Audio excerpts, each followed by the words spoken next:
How do you do it? Like that? So now we're doing the classic vlog face. So that's the pout. And that, ladies and gentlemen, is how you do the perfect thumbnail.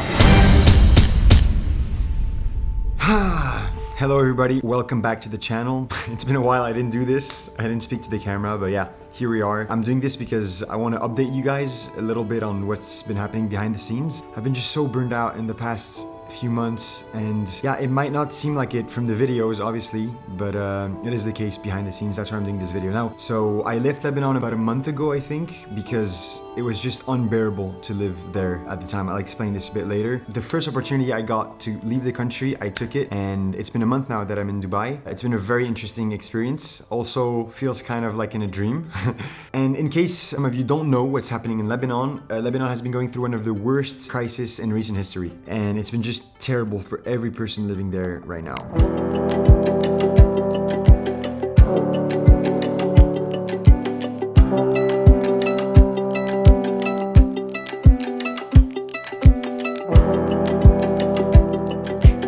Unfortunately, I stayed there by choice. I could have left so much earlier, actually. I'm privileged enough to have a foreign passport and had a ticket out of the country all this time, but I decided to stay 2 years longer than what I should have. I stayed in Lebanon because I thought it was aligned with my values to be proactive, stop criticizing the country, and try to add solutions to it, and made it my mission to make things better there. And what do I do best? Make videos, take initiatives, and that's what I did. I felt the need to help my people, to help my country stand back on its feet. I was doing so many different things environmentally, socially, artistically. It was really cool at the beginning because you were part of this movement of change. But then I realized that if doing this starts destroying you little by little and seamlessly until you enter phases of depression and burnout, it's not worth it. It's not worth the sacrifice. You realize that nothing else matters, that this is the most important thing, taking care of yourself, mental and physical health, before doing anything else. Sometimes you care so much about something and you give it your everything, but it ends up taking everything away from you and doesn't give anything back. I always speak about this metaphor, throwing a frog in a boiling bowl of water. When you throw the frog in the boiling bowl of water, the frog is gonna jump right out of it because it's burning, it's hot, and if the frog stays in there, it dies, right? But if you throw the frog in a bowl of water that is room temperature, the frog is just gonna stay there. And if you start raising the temperature, the frog isn't gonna notice that, oh, it's getting really hot, it's time for me maybe to jump out and save my life. No, it will stay there until it gets completely boiled. And that's exactly what happened to me. I stayed too long and I didn't notice all the side effects that this country and those circumstances were having on me and my mental health and all that. I went through some of the worst times in my life in terms of physical health, mental health. I wish I could just blame everything on my country and on the circumstances that were going on, but it was also a lot of personal problems, family problems, accumulated trauma, depression, anxiety, and just to be very honest, shit luck on a daily basis. Every time I wake up and I try to change the game, have this mentality of being on a winning streak, there's just obstacles and obstacles and obstacles, and you can't fight anymore. Life slaps you in the balls and tells you, yo, calm yourself. You're just a human. It was a hard hit for me to accept, but it was the case. I mean, it was my reality. Okay, now let's hop into the more exciting stuff. The story of how I got to Dubai. So around the time I was at my lowest point a couple of months ago, a man by the name of Khalid Al-Amari reaches out to me. He's Emirati, he comes from the UAE. I met him about a year ago after the Beirut explosion on the streets, and we exchanged contacts. And he reached out to me a couple of months ago out of nowhere, and he tells me he's looking for a storyteller, editor, and videographer to help him share hopeful, funny, and positive stories with the world.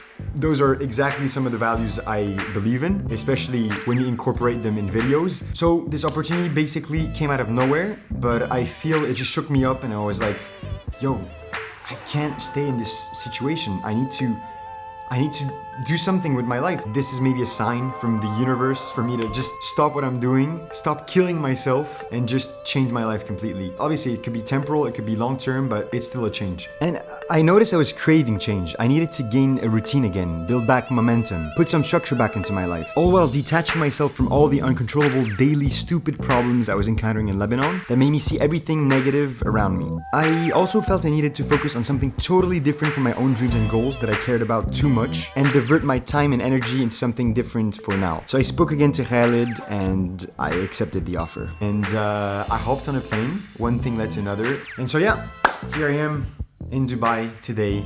A lot has happened here, a lot of crazy stuff, a lot of new things. And honestly, man, it's so weird to be in Dubai right now. It's like almost surreal. It feels like a dream. Passing from one end of the spectrum, Lebanon, to the other, Dubai, is just, I don't know how to describe it. Lebanon messed me up big time. I constantly need to remind myself that the electricity won't cut off here, that I can sleep peacefully with the AC all night long without it cutting off, that I could finally buy avocados and cheese at a normal price, that I can eat out again in restaurants without the fear of having food poisoning, that I can actually move around the city instead of staying at home and seeing no one for weeks because we don't need to wait 4 hours in the queue for gas like in Lebanon. I mean, Lebanon really messed me up, but it also made me realize that I should be grateful for the most simple needs that are being fulfilled. I have a love and hate relationship with Lebanon, and I think I'm not the only one. We got robbed of our most basic human rights, and it's so sad to take a life decision like this one to move to Dubai in such circumstances. It's crazy to say that the majority of the population in Lebanon is either trying to leave, thinking of leaving the country, or have already left. And in any conversation that you have with any Lebanese person, it's like, hey, how are you? So when are you leaving? Instead of, are you leaving?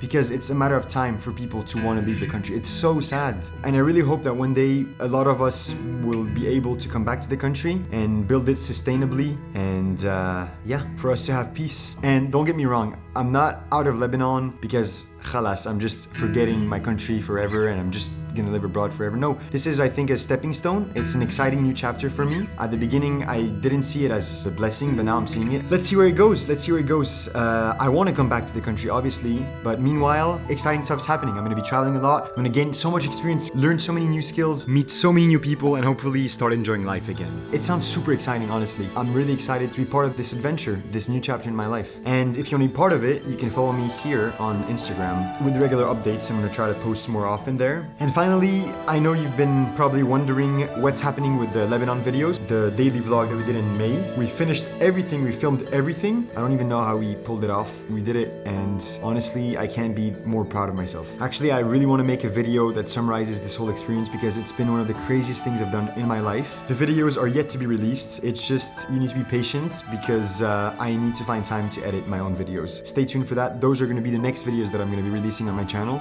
But yeah, once they're edited, they're going to be out there, and they're probably going to be aired on national TV in Lebanon too, because a lot of people are starting to appreciate my work. So I'm really grateful for that. But it's hard to just be a one-man show and do everything. Perform in my videos, script them, film them, edit them, produce them. It's very hard, but we're getting there. Yeah, I'm excited to be able to release those next videos in Lebanon and a lot of others around the world. So stay tuned. Thank you for watching until here, and peace out. Thank you so much. This is Roberto. Hello. Hi, Roberto. He's the mastermind behind. I saw you on TikTok. This is so weird when you turn around. What the? That's so cool. I love what you do. Thank you, man. So we usually go around and do like very similar style, like mini documentaries, if you will, to sort of show like the power of people, community. I love this. So we've been to like Pakistan, India, Uganda. Oh, so you travel as well? We do travel, and That's in the UAE. so cool. Yeah. I want to do stuff like you later on, more consistently. That's the hard part of it. What's stopping you, man? You're still young. What's stopping him? Can I answer that? Yeah, it's a job. It's a job. Lebanon? You guys should get in touch.